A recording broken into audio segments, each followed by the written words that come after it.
ముక్తకంఠంతో ఖండించాలి. అటువంటిది ఎవరు ప్రోత్సహించకూడదు, అది కరెక్ట్ కాదు. రైట్ రైట్ మీ దగ్గరికి మళ్ళీ వస్తాను. మనతోటి వేల్పూరి శ్రీనివాస్ గారు రాజకీయ విశ్లేషకులు ఉన్నారు. వేల్పూరి శ్రీనివాస్ గారు నమస్తే సార్. సార్, పవన్ కళ్యాణ్ గారు క్యాబినెట్లో మాట్లాడుతూ మరి 100% ఈ రకంగా ముందుకు వెళ్ళటం చాలా పరిస్థితులు గడ్డుగా ఉన్నాయి. ఎందుకంటే పోలీసులు ఇలా ఈ రకంగా నీరు గార్చేస్తూ అరెస్టు కాబడిన వాళ్ళని రెస్టారెంట్లకి తీసుకెళ్ళి బిర్యానీలు పెట్టిస్తూ ఉన్నారంటే పోలీస్ వ్యవస్థ చాలా దారుణంగా ఉంది. అందుకే నేను పిఠాపురంలో అలా రియాక్ట్ అవ్వాల్సి వచ్చిందని మాట్లాడారు. ఆయన హుకుం కూడా జారీ చేశారు.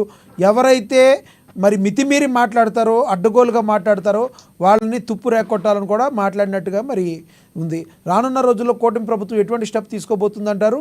వైసీపీకి దీనిలో ఎందుకు కలవరపాటు వస్తుందంటారు? ఆంధ్రప్రదేశ్లో పోలీస్ వ్యవస్థ భ్రష్టు పట్టిన మాట 100% వాస్తవం. దాంట్లో ఏ రైట్ పెంచుతారు.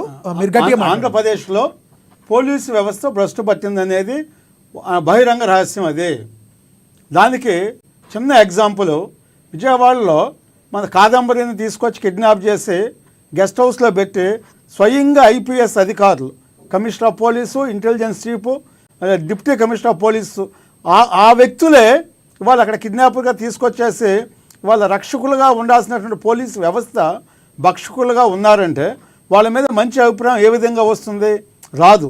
ఎందుకంటే ఎప్పుడైతే ఒక కమిషనర్ ఆఫ్ పోలీసే కిడ్నాపర్ దాంట్లో మెంబర్గా ఉన్నారంటే ఆటోమేటిక్గా ఆయన కింద ఉండే 500 మంది 1000 మంది స్టాఫ్ అంతా కూడా ఆయన కంట్రోల్లో ఉంటారు. ఆయన కాదని చేసేటువంటి అవకాశం ఉండదు.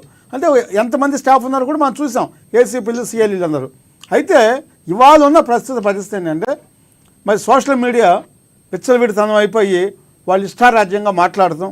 ముఖ్యమంత్రులని, ఉప ముఖ్యమంత్రి ఏంటి, లేదా అనిత గారు హోంమంత్రి ఏంటి, ఎవరినైనా సరే వాళ్ళ మీద హత్యలు చేస్తాము, లేదా మీ మీద, మీ పిల్లల మీద మేము రేపులు చేస్తామని చెప్పేసి ఇష్టారాజ్యంగా మాట్లాడుతున్నారు. అది ఏ రాజకీయ పార్టీ వాళ్ళు మాట్లాడినా, టీడీపీ ఏంటి, అది వైసీపీ ఏంటి, జనసేన ఏంటి, బీజేపీ అంటే, ఈ రాజకీయ పార్టీలు కాదు, ఏ వ్యక్తి మాట్లాడినా వాళ్ళ మీద కఠినమైన చర్యలు తీసుకోవాలి. తీసుకోకపోతే ఈ సైకో ఎవరైతే టీం ఉన్నారో వీళ్ళందరూ, అంటే ఈ సోషల్ మీడియా సైకో ఎవరైతే ఉన్నారో వాళ్ళు సెన్సేషనల్ కోసం, లేదా ఎమ్మెల్యే మెప్పు కోసమో, ముఖ్యమంత్రి మెప్పు కోసమో, లేదా ప్రతిపక్ష నాయకుడి మెప్పు కోసమో ఇవన్నీ చేస్తారు కాబట్టి వాళ్ళ మీద యాక్షన్ తీసుకోవాలి. అయితే గతంలో కూడా గౌతమ్ సవాంగ్ గారు అప్పుడు మాజీ ముఖ్యమంత్రిగా ఉన్నటువంటి చంద్రబాబు నాయుడు గారి మీద రాయల్ ఇస్లు అవన్నీ ఏదో మన రాజధాని ప్రాంతంలో చేస్తే అది భావ ప్రకటన స్వేచ్ఛ అన్నారు. అంటే ఆ రోజే మరో కోర్టు కూడా సుమటోగా ఆ వ్యాఖ్యలు తీసుకుని గౌతమ్ సవాంగ్ని డిస్మిస్ చేసినట్లయితే ఇవాళ ఆంధ్రప్రదేశ్ పోలీస్కి ఈ దురదృష్టకరమైన పరిస్థితి వచ్చేది కాదు, సిగ్గు వచ్చేది వాస్తవంగా. మరి ఆ రోజు అధికారంలో ఉన్నటువంటి జగన్మోహన్ రెడ్డి గారిని వీళ్ళంతా కూడా మత్తిచ్చి మీ ఇష్టారాజ్యంగా చేసుకోండి అనేటువంటి పరిస్థితులు అంటే దాన్ని ఘోరంగా చెప్పుకోవాలి. అయితే ఇంకొక విషయం చెప్తున్నాను. నిన్న ఎవరో వెంకటరెడ్డి గారు గుంటూరులో అరెస్ట్ చేశారు, 307 కేసులు ఉన్నాయి అన్నారు. అసలు 307 కేసులు ఉండేదాకా పోలీసు వ్యవస్థ ఏం చేస్తుంది? ఏ వ్యక్తి అయినా సరే ఇప్పుడు ఒక కేసు 2 కేసులు అవుతుంది, ఆటోమేటిక్గా 10 రోజులు 4 రోజుల్లో వాళ్ళని చేజ్ చేస్తే పట్టుకోవచ్చు. ఒక 300 కేసులు అయ్యారంటే అతని లైఫ్ మొత్తం ఇదే పనిలో వేరే పని లేదు. అంటే వీళ్ళు ఎదగారు ఎవరు ఉన్నారు, ఎమ్మెల్యేలు ఉన్నారా, ఎంపీలు ఉన్నారా, ఆ ఫోన్ కాల్స్ చెక్ చేసి తెలిసిపోతాయి. ఇమ్మీడియట్గా వాళ్ళ మీద యాక్షన్ తీసుకోవాలి కదా. ఎవరైతే ప్రోత్సహిస్తున్నారో ఇలాంటిది, ఇది లా అండ్ ఆర్డర్ సమస్య, కులాల మధ్య చర్చ పెడతాం, మహిళల్ని అవమానించటము, ఇవన్నీ కూడా. అదే కాకుండా మేము ఒకటి శ్రీనివాస్ గారు, పవన్ కళ్యాణ్ గారు అసహనం వ్యక్తం చేయడానికి గల ప్రధానమైన కారణం ఏంటి? ఎందుకంటే గతంలో వైసీపీ తప్పులు చేసినప్పుడు, వైసీపీ ప్రభుత్వంలో ఉన్నప్పుడు వాళ్ళ మీద ఆరోపణలు చేశారు, టీడీపీ కానీ జనసేన కానీ అందరూ.